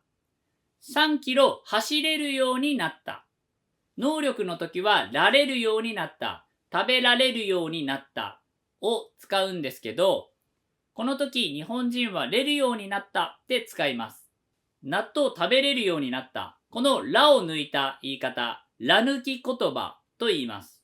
20年ぐらい前までは、ら抜き言葉というのは、間違った日本語が浸透しているということで、間違ってるよってよく言われていましたし、会社では使えない言い方は、ちょっとカジュアルな言い方だったんですけど、今はもうほとんどの日本人がら抜き言葉を使ってます。なので、会社で、私納豆食べれるようになったんですよ。で、敬語で、ら抜き言葉で話しても全然今は大丈夫です。いちいち、それら抜き言葉じゃんみたいな指摘してくる人はもういません。なので日本人は今はもう本当に普通にら抜き言葉を使っています。こうやって日本語はどんどん省略されていくことが多くてスピードが速くなるし、教科書で勉強してるとどんどん日本人のスピードについていけなくなってしまいます。そして今回の文法でも大事なのが語尾です。中国語聞き取れるようになってきたかも。みたいな感じで、日本人は中国語が聞き取れるようになったと、はっきり言うと、もう完全に中国語が聞き取れるっていう能力がありますっていう言い方になってしまうので、なってきたかもっていうかもをつけることによって、中国語の能力が上がってきたけど、でもまだ完全に聞き取れないよっていうこの自信のなさを表しています。だから日本人は語尾でやっぱりニュアンスを調整します。ということで早速例文を挙げるので一緒にシャドーイングして練習してみてください。それでは例文スタート。3キロぐらいなら走れるようになってきたかも。枕変えたらめっちゃよく寝れるようになった。練習したからだんだん勝てるようになってきた。だんだん慣れて楽しくなってきた。だんだん楽しめるようになってきた。最近一人でどこでも行けるようになってきた。だんだん早起きできるようになってきたかも。ちなみに、ようになるとようにするは少し違います。ようにするは理由があって意識的にやっているということです。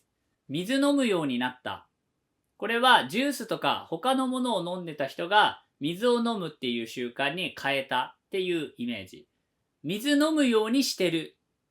これは健康のために水を飲むようにしているっていう健康のための意識を強調してます。日本では水を1日2リットル飲むと肌にいいという健康法が女性の間で、一時期流行ってました。そんな時、水飲むようにしてるっていうその意図してることを強調する言い方が使えます。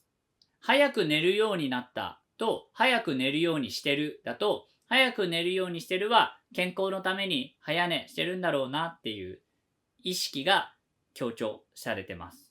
最近、習慣を表すルーティーンっていう英語が日本語化しました。これはだいたい10年ぐらい前から使われるようになりました。例えば、毎朝必ず野菜ジュースを飲むようになったという習慣を言うときに、朝のルーティーンで野菜ジュース飲んでるんだ。毎朝ルーティーンで野菜ジュース飲んでるんだ。みたいな感じで習慣の代わりに朝のルーティーンとかそういう言い方をします。これも若者言葉ではなく日本人なら普通に年配の方にも通じる言葉になっています。寝る前に日本語を勉強するようになった。寝る前に日本語を勉強するのがルーティーンなんだ。寝る前のルーティーンで日本語を勉強してる。みたいな感じで日本語はどんどん進化しています。皆さんも日本語を聞き取れるようになってきた？それでは今日の授業はここまでです。入り口でした。エンター。こんにちは、入り口です。今日の文法は N4 の文法、つもり、予定や意思を表す文法です。明日からダイエットするつもり。この人、明日からダイエットしません。はい。N4 の文法、つもり、予定、意思を表すんですけど、例えば、ご飯をいっぱい食べてお腹いっぱいになった人が、明日からダイエットするつもりって言ったら、皆さんはどう思いますか？日本人はこう思います。絶対しないだろ。ダイエットしなさそうって思います。はい、その理由は、これは本人もちょっと冗談で言ってます。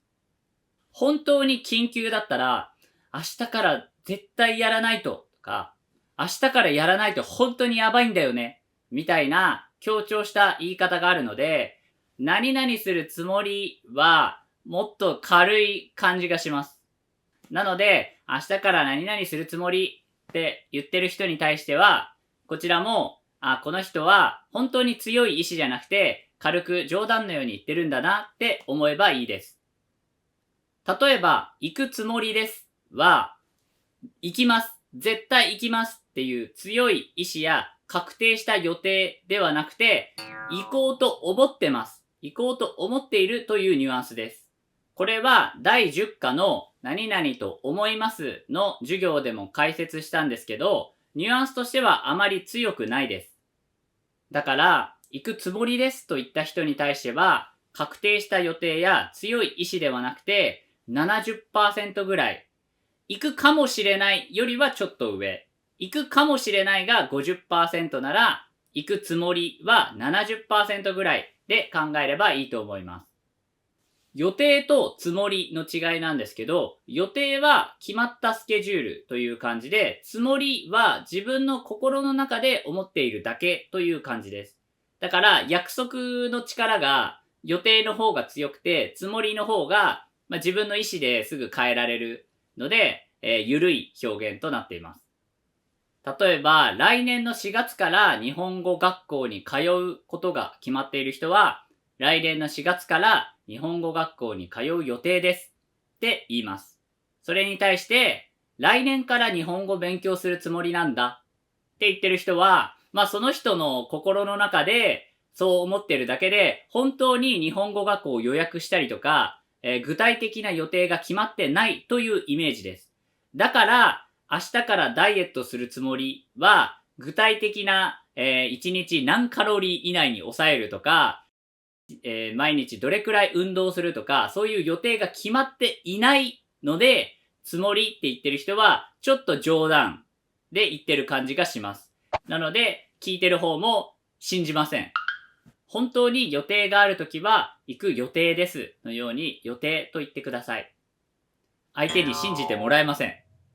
日常会話だと、本当に行くときは行く予定だよって言うし、行くか迷ってるときは、行こうか迷ってるんだよねとか、行けるか微妙なんだよねみたいな他の言い方があります。だからこのつもりもそんなに日常会話では使いません。ただ、よく使うのは過去の話をするときです。ちゃんと謝ったつもりだったけど、まだ怒ってた。みたいに、過去の時にはよく出てきます。これはつもりが自分がそう思っているという主観的な表現だからです。客観的な事実、相手に謝った気持ちが伝わっていないというのと、自分の主観的なちゃんと謝ったっていう気持ちのズレを表すのにつもりがぴったりなんです。だからつもりはよく過去のこと、しかも後悔したりとか、相手とのズレを表すときによく使います。ちゃんと勉強したつもりだったんだけどって言ったら、自分の中ではちゃんと予定を立てて勉強しただけど、実際のテストは難しくて全然テストができなかったっていう、後悔のようなズレを表しています。日本人が怒るときによく使うフレーズがあります。それは、どういうつもりです。これは、相手の気持ち、相手の予定とか、相手の意思がわからない。相手が優柔不断、中途半端ではっきりしない時とかに、どういうつもり？本当にその予定で大丈夫なの？本当にそれをやる意思があるの？って聞きたい時に、怒りながら聞きたい時に、どういうつもりって言うと、ぴったりな表現です。ただ、やっぱり怒ってる時の強い言葉なので、使う時は注意してください。それでは、例文を挙げます。シャドーイングしてみてください。例文スタート。結構準備したつもりだったんだけど、全然ダメだった。今年こそ筋トレするつもりだったんだけど、全然やってない。ちゃんと練習するつもりだよ。日本行ったらバイトするつもり。はい、ということで、つもりは主観的で、なんとなくこうしようっていう予定とか、軽い意志を表す表現なので、決まった予定や強い意志には使えません。だから本当に決まってたこと、今日友達と遊ぶ予定だったんだけど、熱が出て行けなかったっていう時にはつもりは使えません。なので日常会話でつもりを使う機会はそんなに多くはないです。ちょっと使うときは難しいかもしれないですけど、このズレを表す後悔とかはすごい面白いし、冗談のように明日から勉強するつもりだからとか、来年には日本語ペラペラになってるつもりみたいに、ちょっと冗談のように言うと面白いので、ぜひ使ってみてください。それでは今日の授業はここまでです。入り口でした。エンター。こんにちは、入り口です。今日の授業は N4 の文法、手置く、将来のために準備しておくという表現です。日本人が会社で断るときに一番使う言葉、やめときます。デートの定番フレーズ、席取っといて。席取っとくね。はい。N4 の文法、ておく。将来のために今準備する、対策する。保持する、キープするという意味でも使います。後で困らないように今準備をする。この状態をキープするという時に使います。明日の会議の資料準備しておきます。このまま置いておいてください。日常会話で使うときは、ておくではなくて、とく。このておく、ておく、ておく、とくとくっていうことで、省略されてとく、しとくになります。ドアを閉めておきますは、口語、タメ口だと、ドア閉めとくね。です。そのままにしておいてくださいは、そのままにしといてになります。ただ、注意点は、これからやることです。明日の会議の準備しておきますは、これから準備に入るということで、もし今すでに仕事中なら、今明日の会議の準備してます。で、そのまま現在形で大丈夫です。例えば、これから5時間ぐらい仕事がある人に対して、なんか食べればじゃなくて、なんか食べとけばっていうと、これからの仕事に備えてっていう意味を含めることができます。デートでよく使う表現。日本人がデートで使う定番フレーズがあります。それが、席取っといてと、席取っとくねです。日本にはフードコートといって、席がたくさん用意されてて、周りにいろんなお店が出店されているという形式の場所が多いです。そんな時に、席取っとくねって言うと、先にご飯買ってきなよ。場所見てあげるから、場所は確保してあげるから、よく使うシチュエーションですね。あとは、ファーストフード店とかで、例えば1階にレジがあって2階に席がある場合に、1階で私が注文してるから2階で席を取っておいてって相手に指示するときに、席取っといてって、私が注文しておくから、みたいなシチュエーションもよくあります。デートって言ったんですけど、友達に対してもよく使いますね。そして日本人が断る時の定番フレーズ、やめときます。その後の将来のこととか、いろんな状況を考えてやめるという選択を選びますっていうことなんですけど、要するに婉曲表現です。この授業では何度も登場している婉曲表現。遠回しに拒否できるので、丁寧な断り方になります。お酒飲みに行かないって上司に誘われた時に、すいません、今日はやめておきますって言うと、明日予定があるから今日はお酒飲んじゃいけないのかなとか、そういう将来のためのニュアンスを含めることができるので、今日はいけないですって直接言うよりも、今日はやめておきますって言うと、婉曲表現になって丁寧になります。なので、このやめときますっていうフレーズは会社ではめちゃくちゃよく使います。それでは例文を挙げるので、シャドーイングに挑戦してみてください。例文スタート。ホテル予約しとくね。ちゃんと勉強しといた方がいいよ。英語やっとかないと。いや、今はお金貯めといた方がいいんじゃない？明日朝早いんでやめときます。はい、ということで今日はしておく、しとくでした。将来のために今何か準備しようという意味なので、逆に将来日本に住みたいので今日本語勉強してますみたいに、はっきり将来の予定を言うときは日本語勉強してますで大丈夫です。将来のために今何かを準備するという表現なので、すでに将来に向けて準備していることには使えません。なので日常会話でしとくっていう表現はそこまでよく使う表現ではないんですけど、特にやめときますっていう表現だけでも覚えていてほしいです。それでは今日の授業はここまでです。入り口でした。エンター。こんにちは、入り口です。今日は N4 の文法をようにする。これがマイルール。はい、今日の文法をようにするは、意識して行動するという表現です。意識していることを強調します。毎日日本語勉強してる。これは習慣、毎日やっている行動を紹介しているだけという感じです。それに対して、毎日日本語勉強するようにしてる。これは何か自分に目的とかがあって、意識的に努力してますっていうのを強調しています。寝る前は携帯見ないようにしてる。これも寝る前に携帯を見ると眠れなくなっちゃうので、意識して本当は携帯見たいけど我慢してますっていうのを強調してます。このようにするもあまり使われません。使われない理由1、意識して継続してることにしか使えない。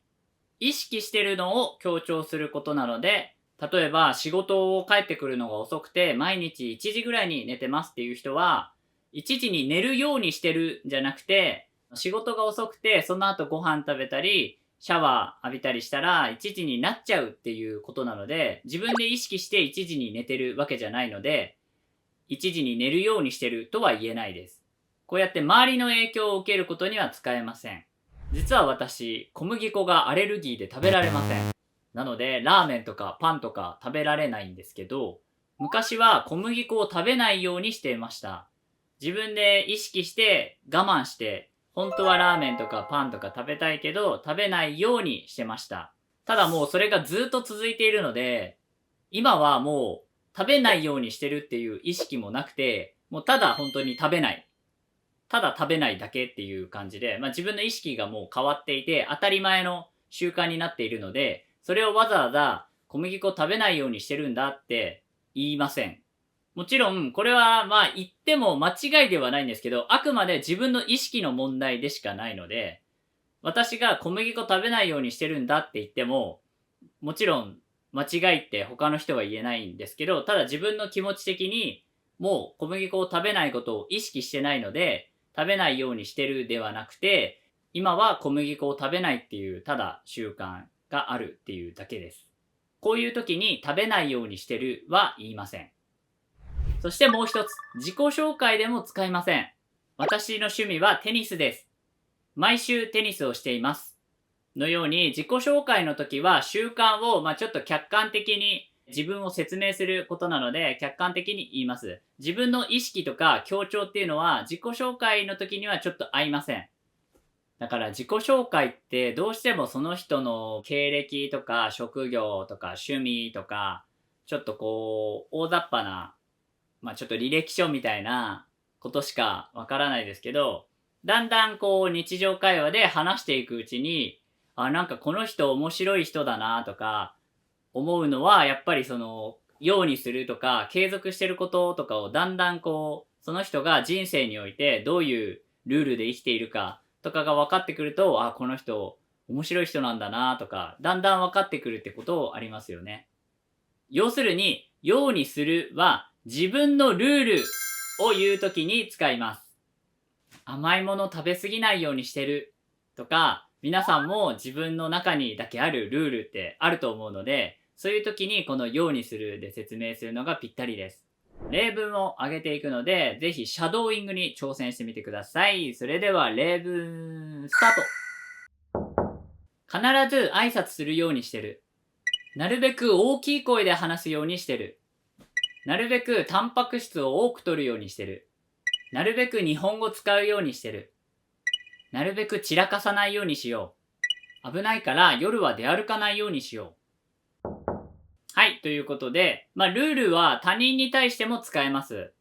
ルームメイトに毎日掃除するようにしようとか、意識して習慣にしようっていうことは相手に対しても使えます。個人的にこのようにするっていう言い方すごい好きで、なんかその人の人生が見えるというか、その人だけの意識して頑張ってること、ルールがわかるので、なんかその人の人生観、その人の生き方がわかるいい表現だなと思います。私が意識してるのは常識にとらわれないようにする。なので、ちょっとこの教科書とは違うことを教えるとか、普通の会話教材とは違って教科書みたいに N5 から全部解説しますとか、ちょっと他の一般的な教材と違うアプローチをしてるのも、なんか自分のそういう部分があるのかなと思ってます。最近はちょっと控えめな表現で、何々するように心がけてるっていう表現を使う人も多いです。健康のために毎日野菜食べるように心がけてるみたいな使い方。心がけっていうとちょっと控えめで、丁寧な印象になるので、敬語とも相性がいいし、なんか控えめな表現なので、すごいこう頑張ってることを強調しない、なんか控えめな表現がちょっと日本人っぽいなって思います。なるべくエレベーターを使わないで階段を歩くように心がけてる。絶対階段を使うんだじゃなくて、例えば2階とか3階とか、低い位置だったらエレベーターじゃなくて階段にしようとか、ちょっと緩い目標を言うときに心がけてるがぴったりです。あとは逆にさらに強調したいときは、するように頑張ってるって言います。無駄遣いしないように頑張ってるって言うと、本当にお金を使いたいというか欲しいものとか、いっぱいあるんだけど、お金を使わないように頑張ってるんだっていう、そのさらに強調という、本当に自分の中で葛藤があるけど、なんとか抑えて無駄遣いしないんだっていう気持ちを表せます。ということで、ぜひ皆さん、ようにするを使って自分のルールを話すようにしてみてください。それでは今日の授業はここまでです。入り口でした。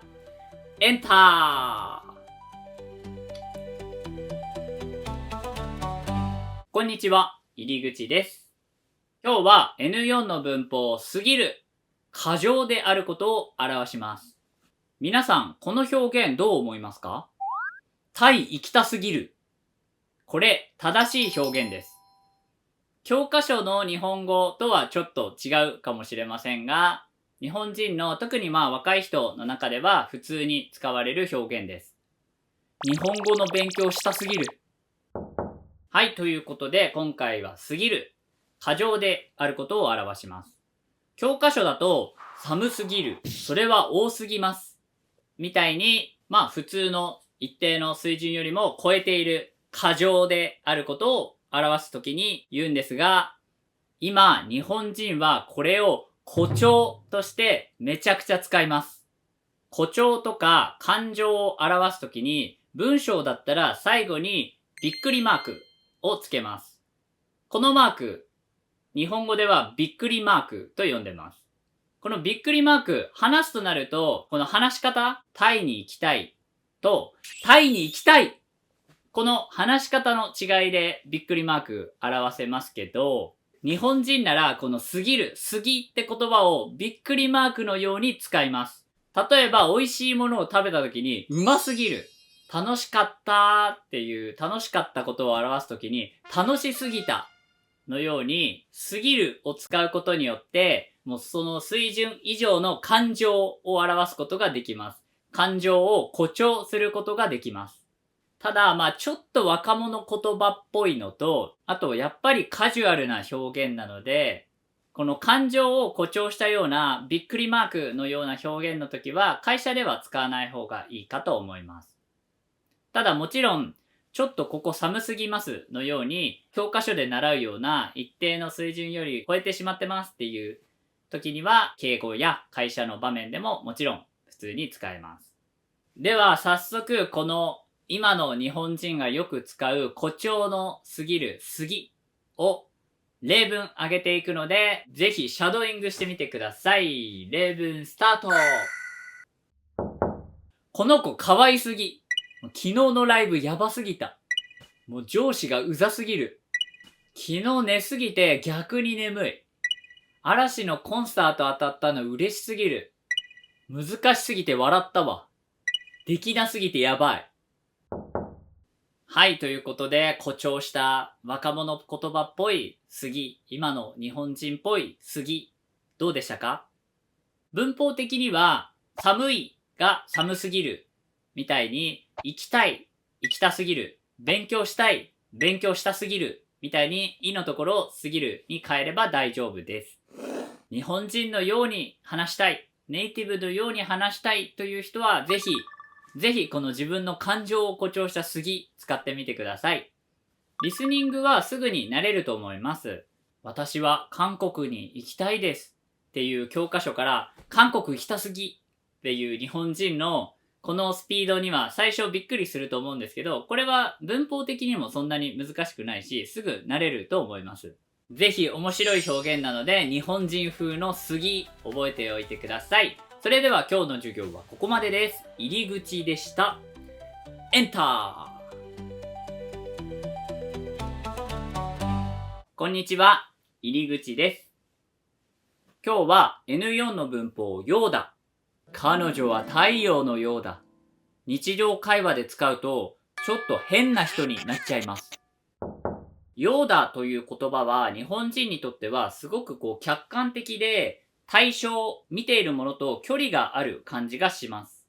あの女性はとても明るくて太陽のような人だ。って小説に書いているようなイメージの言葉です。この言葉、完全に書き言葉です。日本人は日常会話で使いません。日本人は日常会話では、そう、みたい、ぽいを使います。外は寒いようだ。ではなく、外寒そう。明日は晴れるようだ。ではなく、明日晴れるみたいだよ。それでは早速例文を挙げるので、日本人の日常会話の練習をしましょう。それでは例文スタート。簡単そうだね。最近忙しそうだね。なんか雨降りそうじゃない？今から行っても間に合わないっぽいよね。あの二人結構いい感じっぽく見えたけど。兄弟っていうか友達みたいな感じ。いやさっきさ、めっちゃでっかいもうカブトムシみたいなゴキブリがいてさ、今円安みたいだよ。なんかその服装日本人っぽいね。はい、ということで、ようだは客観的すぎて書き言葉のようなので日常会話では使えません。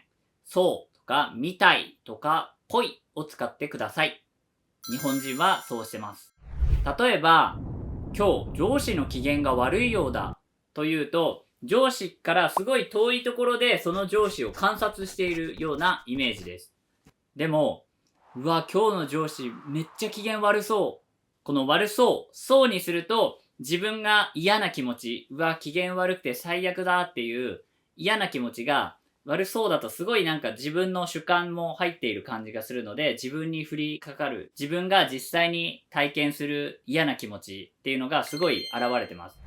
ヨーダを卒業して、そう、ぽい、みたいを使うと、教科書日本語を卒業して、日本人みたいな日本語になるので、ぜひ練習してください。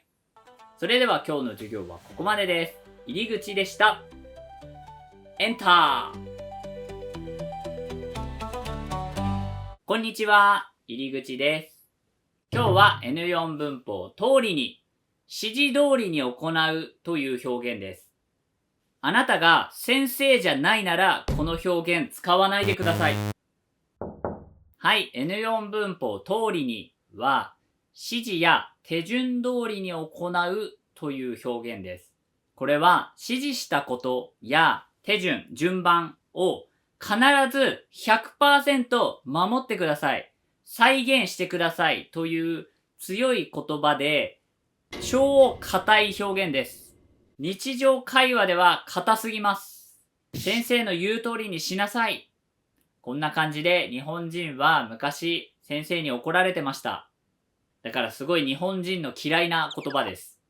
もちろん学校の先生のように命令形を使わないで説明書の通りに作ってくださいっていう指示書とかはあります。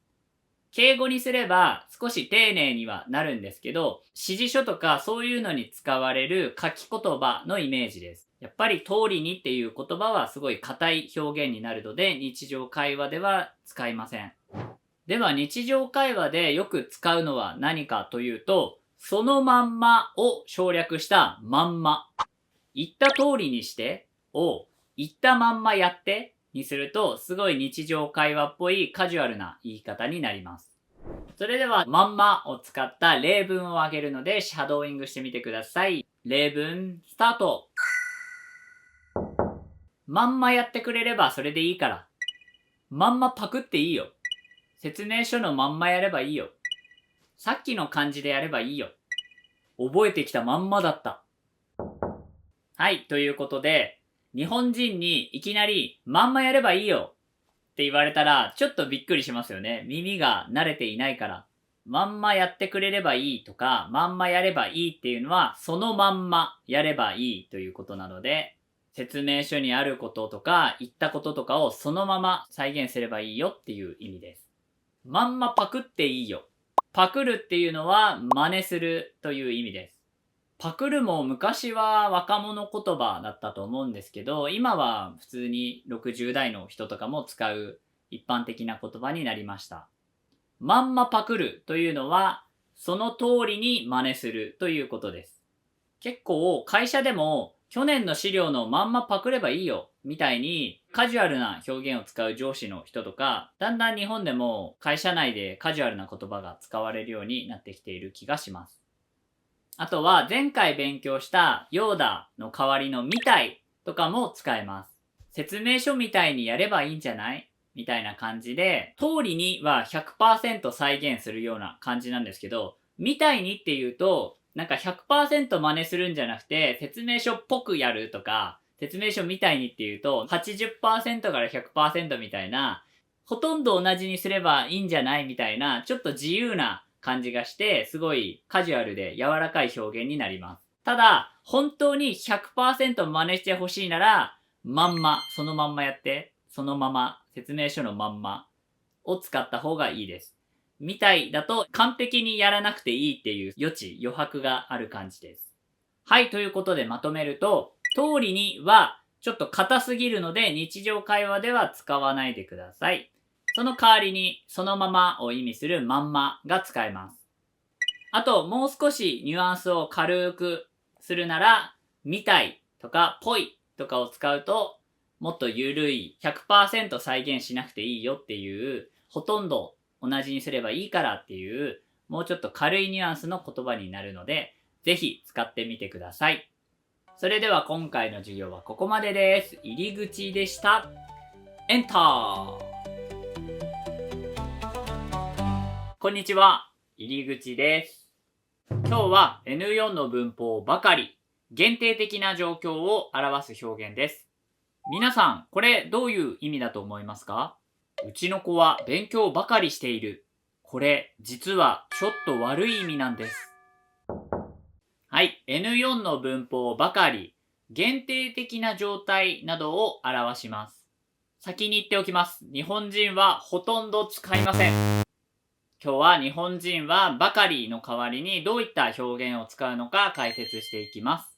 まず、教科書のばかりの例文でよく出てくるのが、彼はゲームばかりしている。これは限定の意味です。ゲーム以外のことをほとんどしていない、ほとんどゲームだけしているという限定の表現。これ、ただゲームだけしてるっていう表現ではなくて、ネガティブな意味が含まれます。彼は他のこと、勉強とか仕事とか大事なことをしないでゲームばかりしてるんだよねっていうちょっとマイナスな悪い意味が含まれます。正直悪口に近いです。最初に挙げた例文、うちの子は勉強ばかりしている。子供が一生懸命真面目に勉強してるっていういい意味じゃなくて、うちの子は他の子と遊んだりしないで、恋愛とか彼女も作らないで勉強ばかりしているっていうちょっとネガティブな意味なんです。お母さんがママ友、お母さんの友達に対してうちの子は勉強ばかりだからってちょっと愚痴ですよね。呆れている。勉強しかしてない。他の恋愛とか、なんか学生時代に大事なことをしてないんじゃないかみたいな、そういうちょっと愚痴っぽい時に使うフレーズなんです。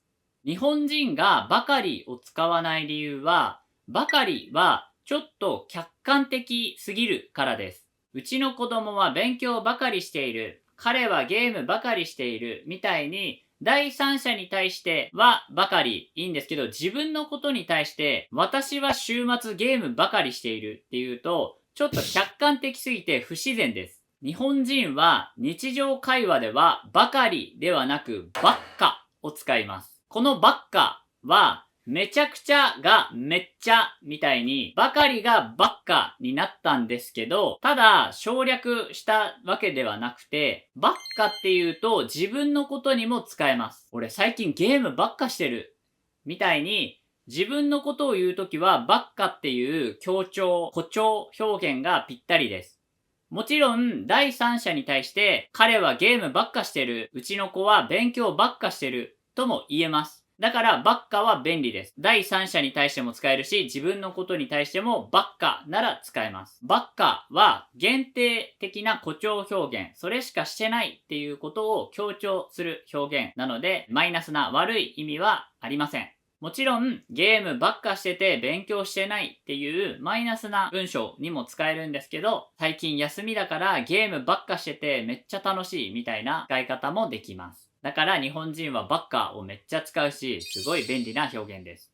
ばかりにはもう一つ直後の意味もあります。今着いたばかりですというと、今ちょうど着いたところです。この直後のばかりもやっぱり日本人は使いません。日本人はところを使います。着いたばかりですよりも着いたところです。今ちょうど着いたところです。そして日常会話ではばっかを使います。今着いたばっか。ちょうど着いたばっかだよ。ということで、ばかりには限定と直後の意味があるんですけど、どっちにも日本人はばっかを使うし、直後の時はところ、着いたところですをよく使います。では日本人らしいばっかを使った例文を挙げていくので、シャドーイングに挑戦してみてください。例文スタート。最近ジム行くのにハマってて、筋トレの動画ばっか見てる。最近甘いものばっか食べてたらめっちゃ太った。ラーメンにハマって最近ラーメンばっか食べてる。あ、お腹空いてない。さっき食べたばっかだから。全然眠くないよ。コーヒー飲んだばっかだから。高校時代部活ばっかしてて勉強全然しなかった。あ、今起きたばっかだからちょっと待って。はい、こんな感じでばっか使ってみてください。すごい日本人っぽい言い方になると思います。それでは今日の授業はここまでです。入り口でした。エンター。こんにちは、入り口です。今日の授業は N4 文法のガル。他人の感情や欲求を表します。悲しいですが、ガルはすごい使いづらいです。そうを使いましょう。はい、N4 文法のガル。第三者、他人の感情、欲求を表します。